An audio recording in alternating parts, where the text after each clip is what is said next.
Hi guys, welcome to the Dad Bub Show. I'm one of your hosts, Ken Blowfield, and Brendo and I, we interview dads all over the world to find out their secrets on balancing how to be a high-performing dad and a high performer in life too. So without further ado, let's get into the show.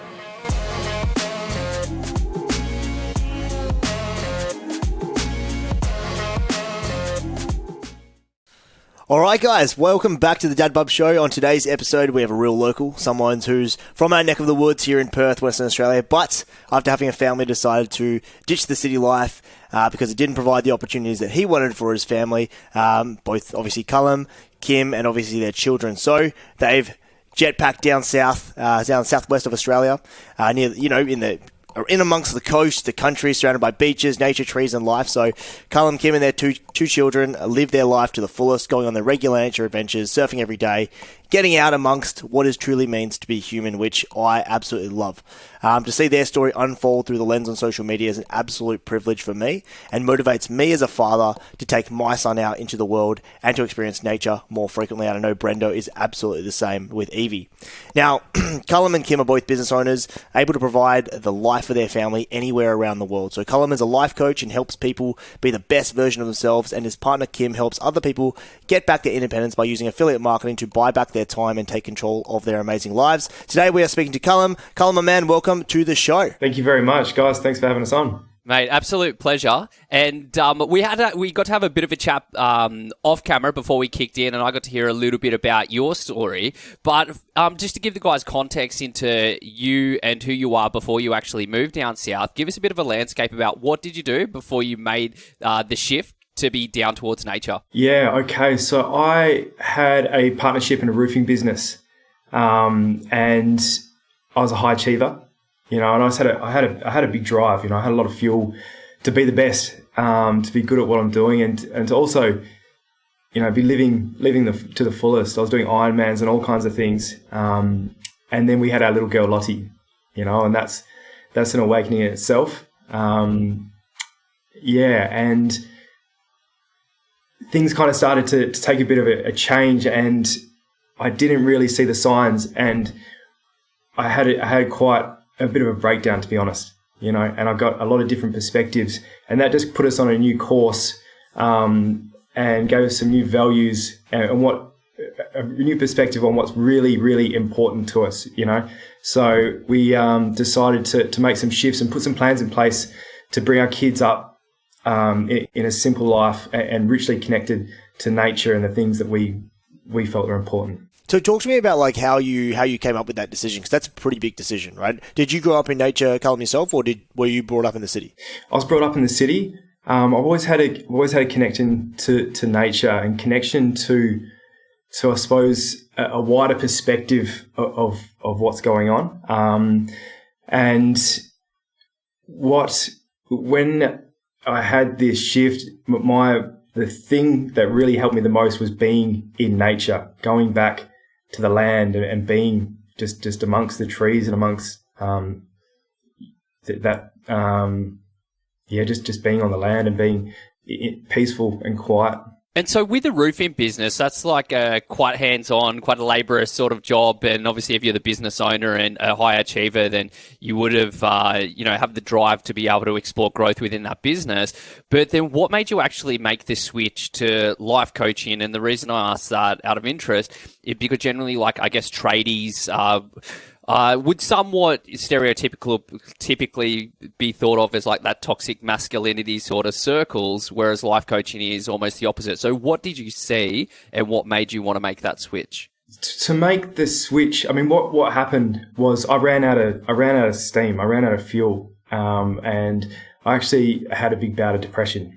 And it went on for about 6 or 7 months, and going from somebody that had endless energy to having no energy at all, that completely changed the way that I viewed life. And really what it was I realized that I was being a donkey chasing the carrot, each and every day going out, and just focusing on being successful, on being the best, and never really getting clear on being the father that I want to be, being the husband that I want to be, how I want to show up for my community, my kids.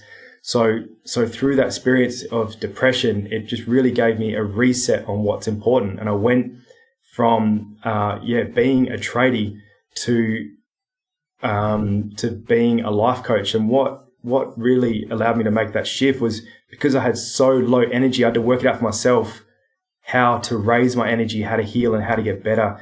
And when I discovered the different modalities and practices, that's what I wanted to share with people, to help them heal and to help them, raise their energy so they can experience, more energy, have a greater connection to the essence of who they are. Yeah, it's I really, that resonates with me. I know it'll definitely resonate with Brendo because we've kind of gone on our own journey of soul searching. Probably not had that massive transition of shift from being a tradie into I don't want to say a desk job because you're most certainly not a desk job. You're still dealing with people, you're hands-on with people, but certainly probably more sitting than you probably used to do when you were a tradie. Now, this is kind of a fortuitous conversation. A good friend of mine from high school actually called me on Wednesday and he said we hadn't spoken for years. And he's got 2 children. He works 6.5 days on average. He's a roof plumber and he's just created his own business. And on average, he works 10-hour days, if not more. And I said, man, how's that affecting your relationship with your family? Because 10.5-hour days, 6.5 days a week, where is this family time? And he's chasing the carrot, kind of similar to what you were saying there. Is like his goal is to make $1,000 a day every day.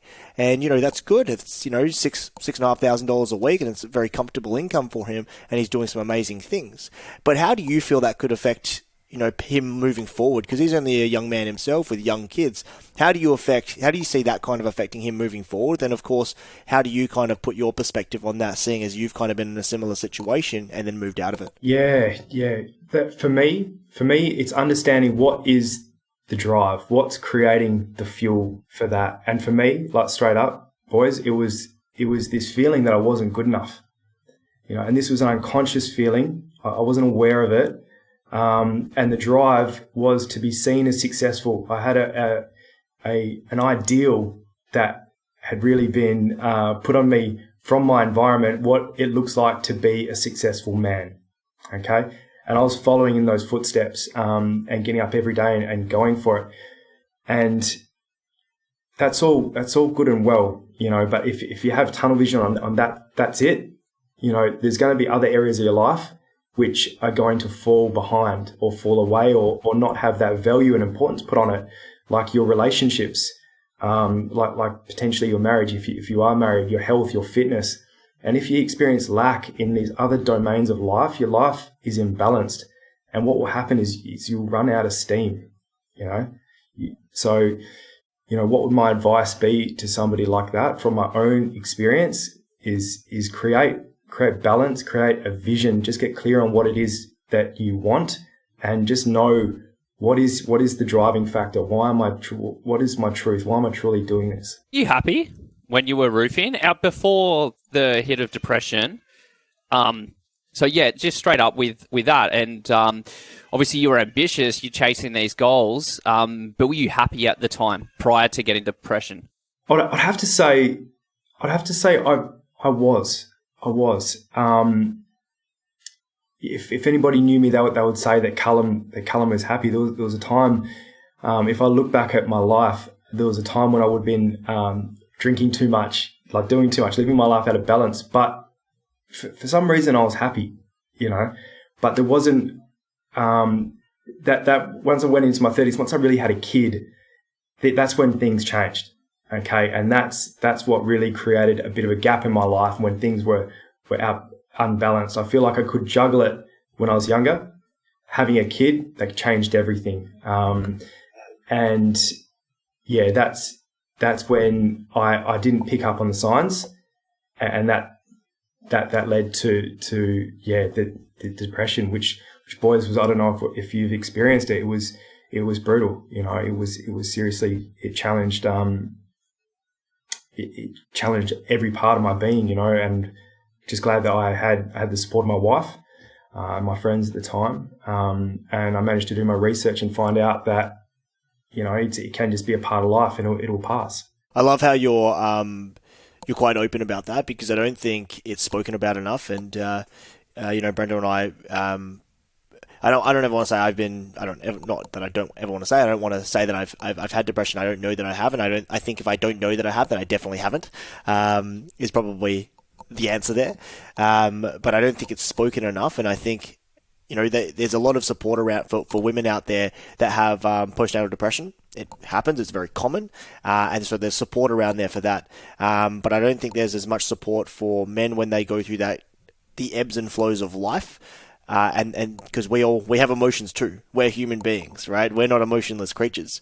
Now, Cullum, you've used the term balance quite a bit throughout the conversation that we've had. And balance is actually something in our description of what we do, right? We try to understand how dads, how men balance the dichotomy of being a high performer in life and a high performing dad as well.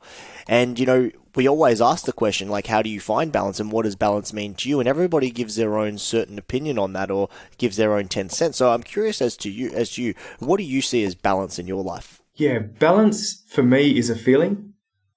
Okay. And it's a feeling that it's a coherence where you can be in flow. Okay.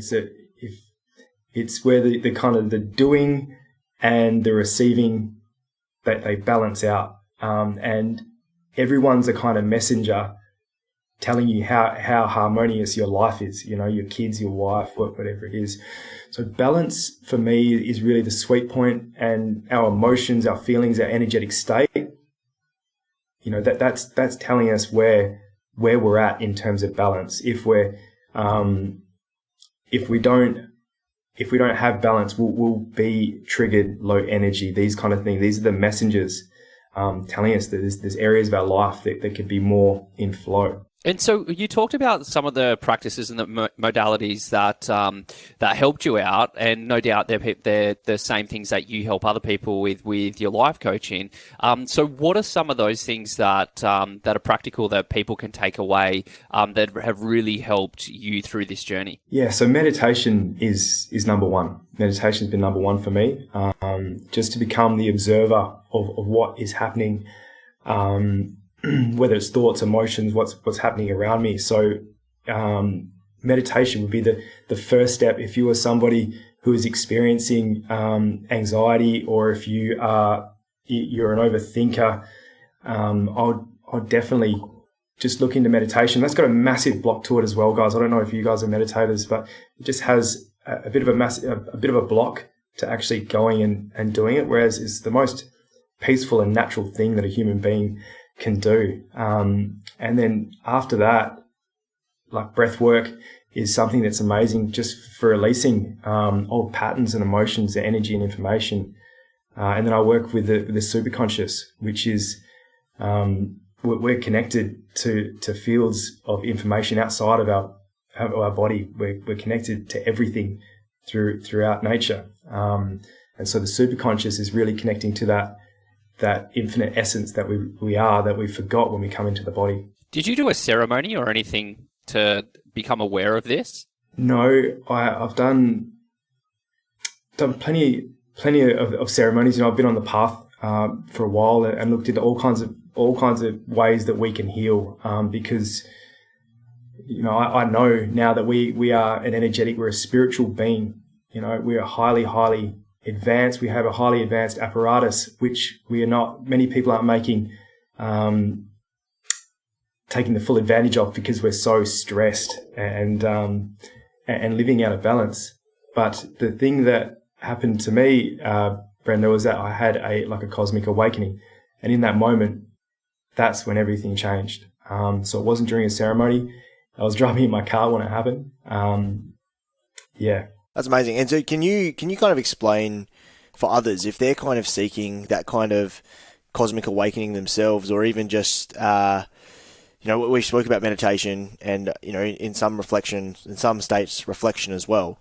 How can people kind of find this state of like this cosmic awakening, or just like trying to find who they actually are? Because there's so much noise around us for us to be someone else. So how do we find the person that we truly are supposed to be? Yeah, you've got to be on your own. You've really got to observe yourself and get in tune with yourself, because we're so we can be so distracted and just be on the go all the time that we never really consider the relationship that we have to ourselves. And so what happened was, like, after this, there was so much noise, there's so much information. Basically, I just went and sat in nature for 2 years to work out what was true for me. And yeah, just being in nature rather than having other people tell me what was true. I just went and sat basically on my own to work out who I was and what was true for me and the best way to move forward in this society with my family.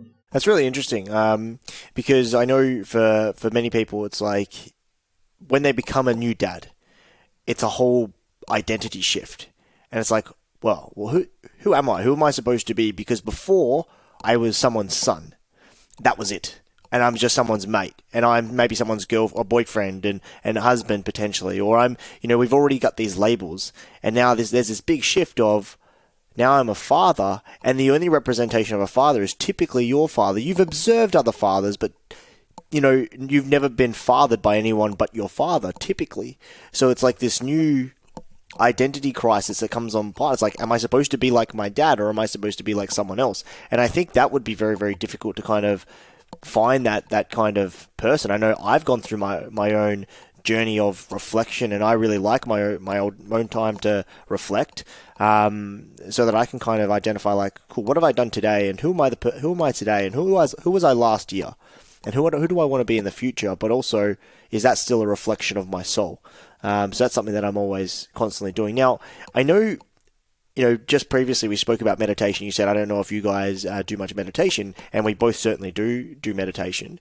And I think there's a big misconception about meditation. So people think that you need to be in a cross-legged pose with your fingers like this, going yom or whatever, om, saying the words. Or if you guys all remember the old Yoplait yoga dads, yum, on the top of a mountain somewhere, and we'd have to have been doing this for decades and decades to become even good at it. But it's such an innate human thing. It actually comes naturally to us. But I think people perceive the idea of meditation is like there has to be nothingness. You only think of absolutely nothing.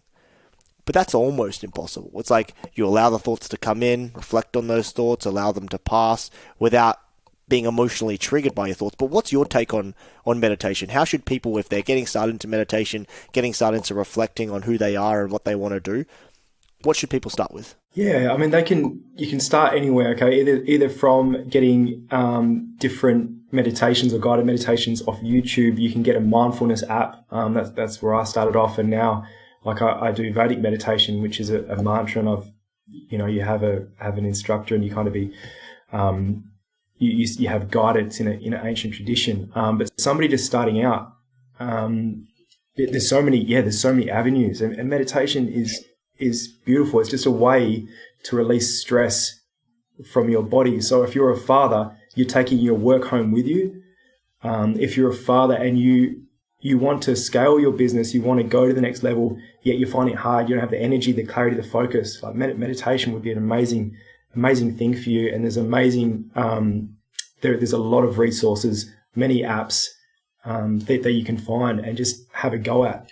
And meditation is not sitting on a mountain for me. It's it's sitting on the couch and having your kids burst in 3 or 4 times to give you a hug. You just make it work however it works. That's exactly what I was just about to ask, right? So how do you find time amongst your busyness of dealing with clients and then obviously your own personal research as well, because I'm sure you're still interested in study, aren't we all? And then obviously attending to your wife and then going out in nature and exploring nature, because down south, maybe in Perth we get a little bit more... let's call it, I want to say sun, but it's not actually sun. We get a little bit more light because we got light pollution around here than you do down south. So how and where do you find the time in and amongst all that? Yeah, it's up early in the morning just to have to get the meditation in the morning, and then it's just making it fun with the kids and just seeing if you can bundle anything. So it's if I feel like exercising, I can chuck a kid on the back of the bike, on the bike seat, and we can get out in nature. And you can have a lot of resistance to doing that kind of thing on a regular basis, but it's once you're out there, it's just magic, and it just allows you to return to peace, So Kimberly, my wife, she sees the importance of meditation for me, and she really helps provide that time in the evening, so I can get 20 minutes in the evening. But it's a juggle, but just making it work, but just having the importance of that, because that allows me to be the father, the business owner, the husband that I choose to be, that I'm called to be. So yeah, it's putting the importance on it, that for you to be your optimal state, that there's certain practices that can help you to get there. And so with your kids, what impact has the move and your change of lifestyle had on them? Surely you're noticeably different, but how's your relationship with them? My relationship with my kids, I am a big kid. They've taught me so much. They'll teach you everything you need to know if you allow them and you're willing to be surrendered and be present with them. So our relationship is beautiful. It's beautiful. You know, my daughter and I, we've always been incredibly connected. My son and I, there was a little bit of a disconnect, to be honest, when he was born. I don't know if you guys have experienced that as well. It's like, of course, I love this beautiful little being, but the connection wasn't quite there. And when we unpacked that, my father passed away when I was 17, and there was quite a bit of pain around that, you know. And now my little boy's come into my life, and he's kind of opened that up for me to kind of move through and then to heal, you know. And in healing, we then gain the wisdom, and we're able to connect at a deeper level. So I now connect with my little boy on a deeper level.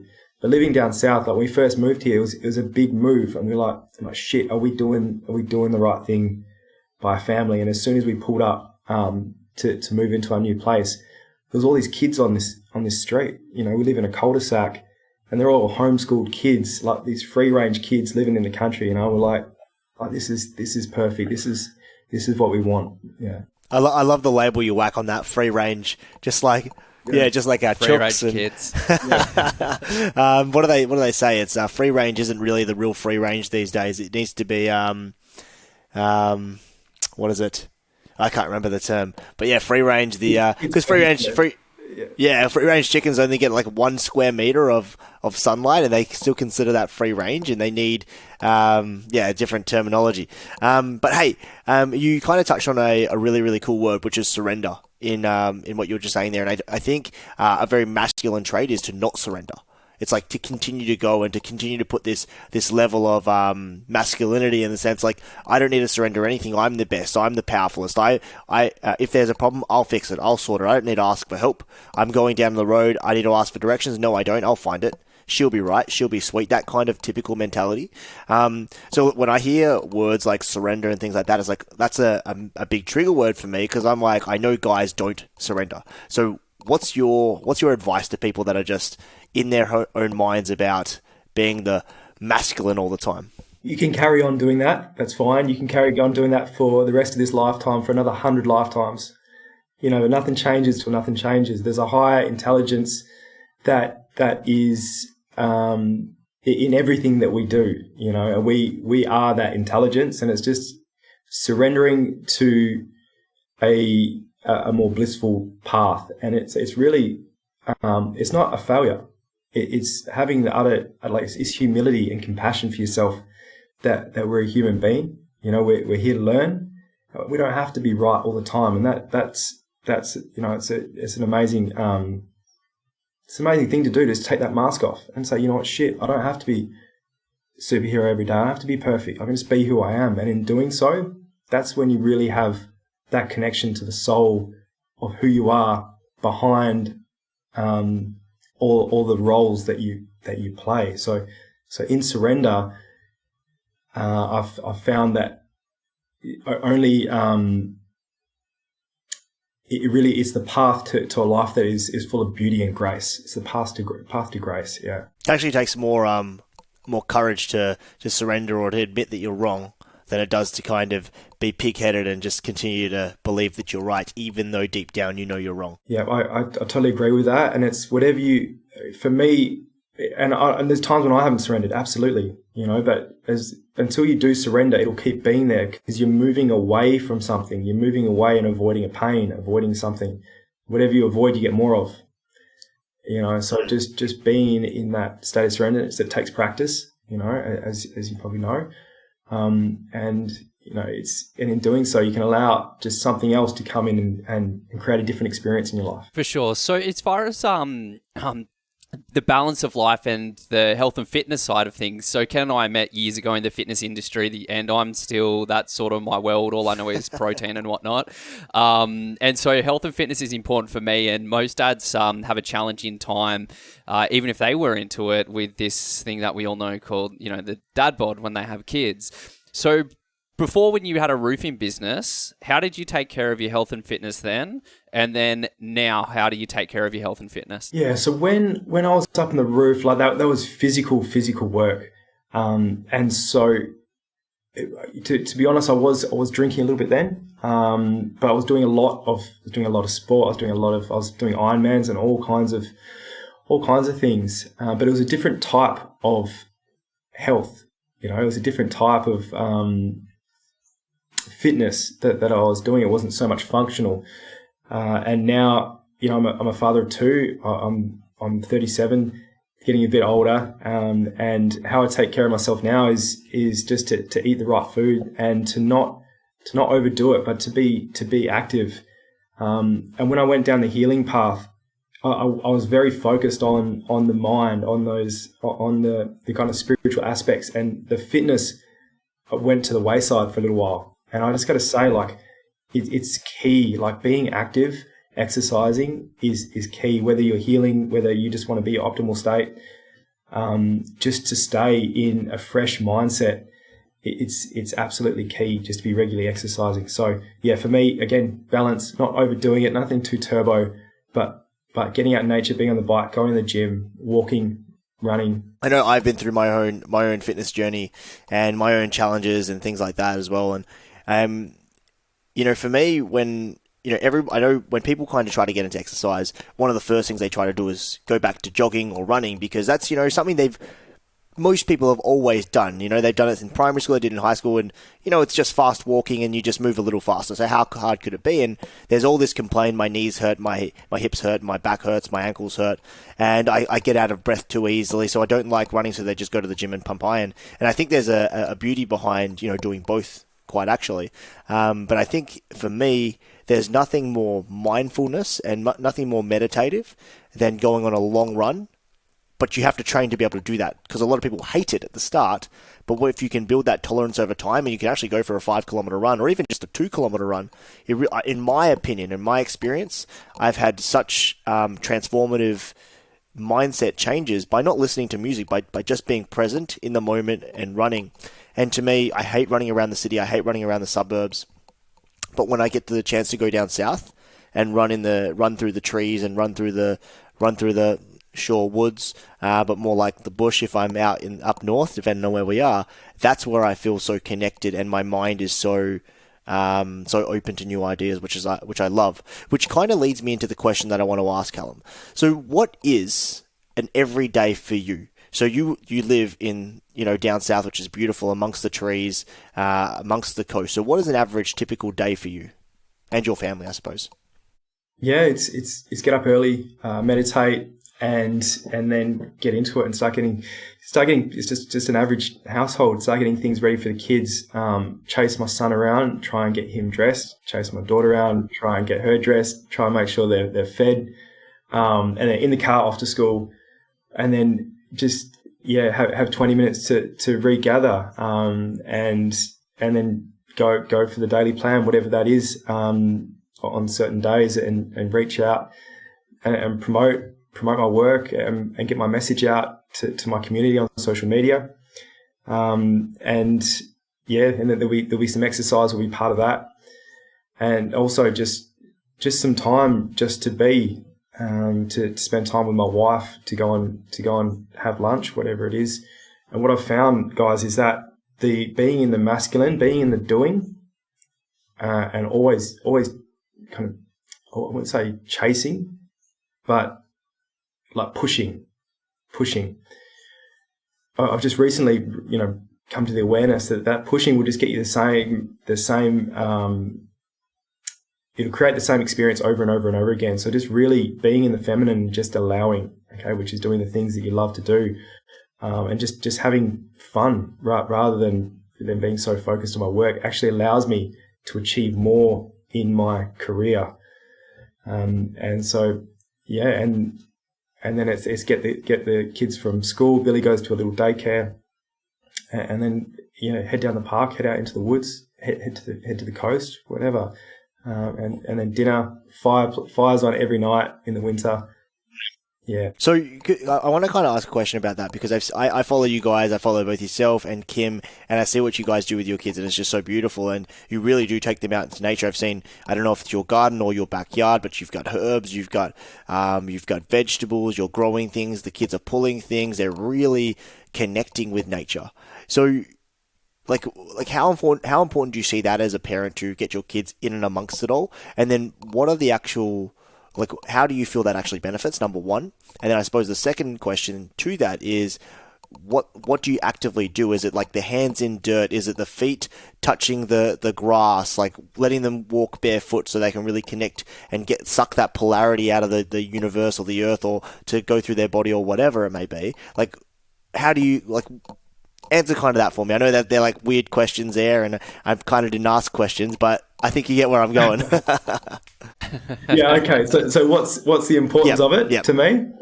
Okay. Yeah. It's everything. Just having that connection, like to nature. It's everything, and getting dirty and getting amongst it. My daughter comes home from school every day, and she looks like she's been on like a camp, bush camp. You got to wash her clothes every day because she's just covered in dirt and everything. And that's who we are. We are dirty people. Dirty people, and they're little dirty people. Like, but we, you know what? Like, when I had a bit of an unconscious block around being like, you kind of feel like you're not from this planet. Sometimes you kind of feel like we're kind of put here, but we've evolved on this planet. We are this planet, so we can't be.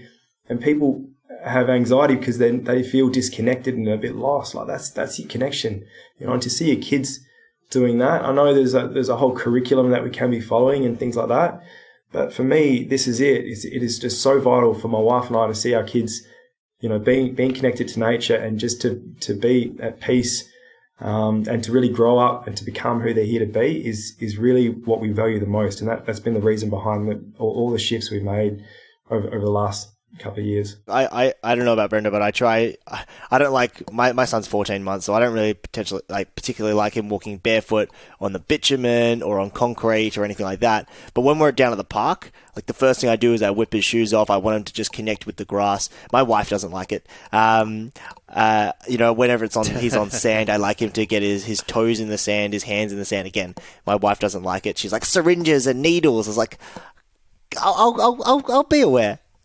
I know, I get it, man. But that's really important to me, for him to really connect with nature, not just from a gross or fine motor skill development, but also from a spiritual connection with nature. I think that's really important, because if you don't get that opportunity, you'll never ever have it. That's just my opinion on it. But look, coming to the end of our time here, Cullum, because we've been obviously really, really appreciative of your time, and I know it's a weekend here when we're recording this, but the last question I like to ask, and before I do this, Brendo, do you have any questions you wanna jump in before I jump into this one? I'm all good, man. I've been waiting for this banger. It's always a doozy, Cullum. So let's do it. Yeah, so hold on to your the seat. one question I always like to ask at the end of the podcast is, what is one question no one has ever asked you around either being a dad, could be generating wealth, could be running a business, or balancing time, that you secretly wish someone had asked you? There's that pause again. I might need a little bit of help here. So, a question. Yeah, what is the meaning to life? Okay, let me be the first to ask you. No one's asked you that? Oh, maybe they have. Oh, I think I've asked myself that. Hey, it's a good thing to share. Let me be the first to ask you. All right, what is the meaning of life? I don't know.